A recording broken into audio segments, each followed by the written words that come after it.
इस पर उनका काफ़ी प्रोसेस ही ऐसी है कि वो उस प्रकार से सोचता है। डिसिप्लिन सहज है, स्वच्छता बहुत सहज है, और आदर करना, वो थोड़े झुकते हैं आदर करने के लिए, जैसे हम नमस्ते करते हैं वैसे हर एक के व्यवहार में नजर आता है, हर एक के व्यवहार में नजर आता है। तो ये संस्कारों के कारण होता है।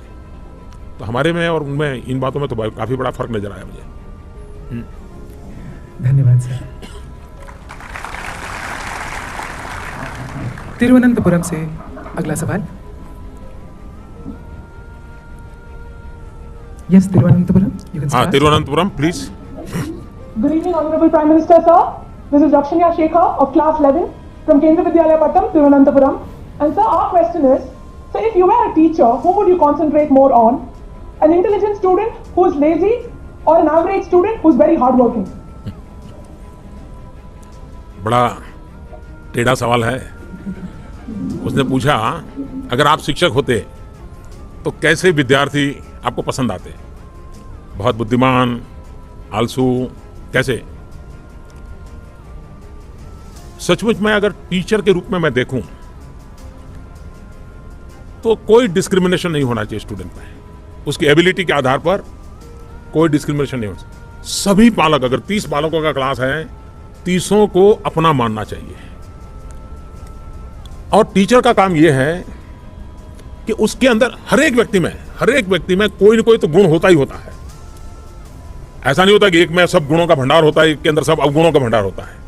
जो गुणवान दिखता है उसमें भी कुछ अवगुण होते हैं, और जो अवगुण वाला दिखता है उसके अंदर भी कुछ गुण होते हैं। टीचर का काम होता है उसकी अच्छाइयों को समझना, उसको तराशना, उसके जीवन को जो अच्छाइयां हैं उसके आगे ले जाने का अवसर देना। अगर टीचर ये कहे कि हाँ ये 4 यार ब्रिलियंट है, बस उन्हीं पे ध्यान दूँ, वो आगे निकल जाएंगे, मेरा नाम हो जाएगा, ये छोड़ो यार, ये तो बेकार है, उसके माँ बाप देख लेंगे। टीचर ऐसा नहीं कर सकता। जैसे माँ अपने घर में 3 बच्चे हो, कम अधिक ताकत वाले हो, लेकिन माँ के लिए तीनों बच्चे बराबर होते हैं, टीचर के लिए भी कोई आगे, कोई पीछे, कोई ऊपर, कोई नीचे नहीं होता। सबके सब अपने होते हैं। हर एक के गुणों को जानना चाहिए। और जब 30 स्टूडेंट के क्लास को टीचर पढ़ाता है तब 30 के बल्क को नहीं पढ़ाता है, उसको एड्रेस उस 30 को इंडिविजुअल करना होता है। बताते समय भी उसको ध्यान में रखता होना है कि एक वाक्य उस बालक के लिए बोलेगा जिसको समझने में देर लगती है, एक वाक्य उसके लिए भी बोलेगा जो तेज तर्रार समझ लेता है। अल्टीमेटली सबको समान रूप से परोसने की कोशिश करेगा। और इसलिए तिरुवनंतपुरम से जो सवाल पूछा गया, अगर मैं टीचर होता तो मैं कोई डिस्क्रिमिनेशन के पक्ष का नहीं होता। कोई प्यारा, कोई कम प्यारा, ऐसा नहीं हो सकता। सबके सब अपने होने चाहिए। Thank you, sir. दक्षिण से चलते हैं एकदम उत्तर भारत की ओर, लेह में। आदरणीय प्रधानमंत्री महोदय जी, नमस्ते और जुले। मेरा नाम रिक्जिन आंगो है। मैं केंद्रीय विद्यालय लेह में कक्षा 8वीं की छात्रा हूँ।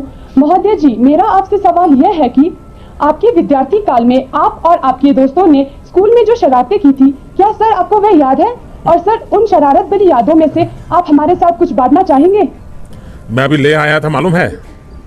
Yes sir. हैं, आप लोग थे? हाँ जी सर। मैंने लेह में क्या बताया था, याद है?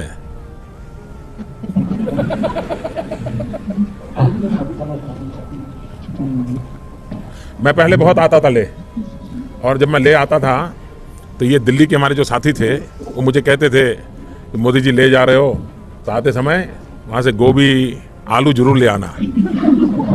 मालूम है ना?